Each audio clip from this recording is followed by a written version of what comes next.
Henry, James, and Gordon were miserable.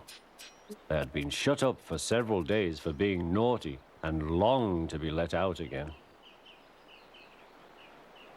At last, the Fat Controller arrived. "I hope you are sorry," he said, "and understand that you are not so important after all. We have a new tank engine called Percy who helps pull coaches, and Thomas and Edward have worked the main line nicely. But I will let you out now if you promise to be good." "Yes, sir," said the three engines, "we will." "That's right, but please remember that this no shunting nonsense must stop." He then told Percy, Edward, and Thomas that they could go and play on the branch line for a few days. And they ran off happily to find Annie and Clarabelle at the junction. The two coaches were so pleased to see Thomas again. Edward and Percy played with trucks. "Stop, stop, stop," screamed the trucks as they were pushed into their proper sidings. But the two engines laughed and went on shunting till the trucks were tidily arranged.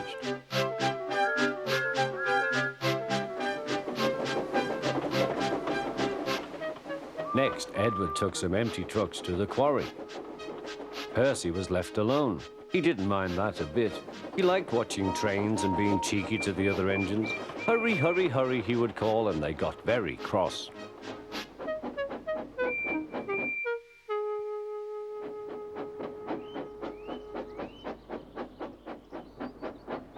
After a great deal of shunting, Percy was waiting for the signalman to set the point so that he could get back to the yard. He was eager to work, but was being rather careless and not paying attention. Edward had warned Percy, "Be careful on the main line. Whistle to the signalman you are there." But Percy didn't remember to whistle, so the busy signalman forgot him. Percy waited and waited. The points were still against him, so he couldn't move. Then he looked along the main line. Peep, peep! He whistled in horror, for rushing straight towards him was Gordon with the express. "Oh!" groaned Gordon. "Get out of my way!"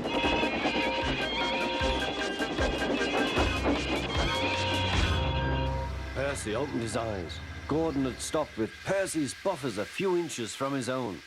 But Percy had begun to move. "I won't stay here. I'll run away," he puffed.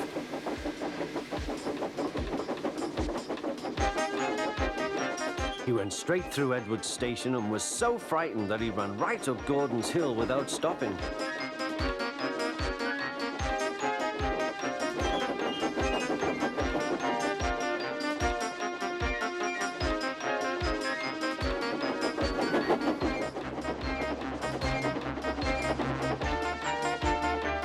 After that, he was tired, but he couldn't stop. He had no driver to shut off steam and apply the brakes. "I want to stop, I want to stop," he puffed. The man in the signal box saw Percy was in trouble, so kindly set the points.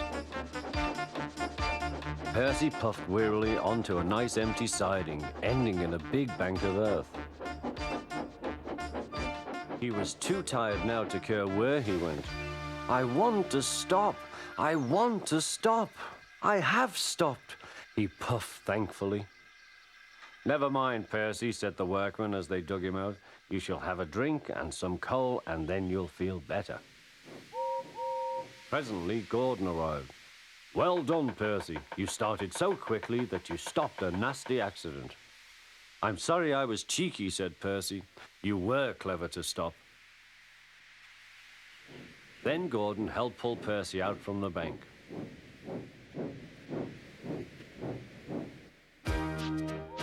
Percy is still cheeky because he is that sort of engine, but he is always most careful when he goes on the main line.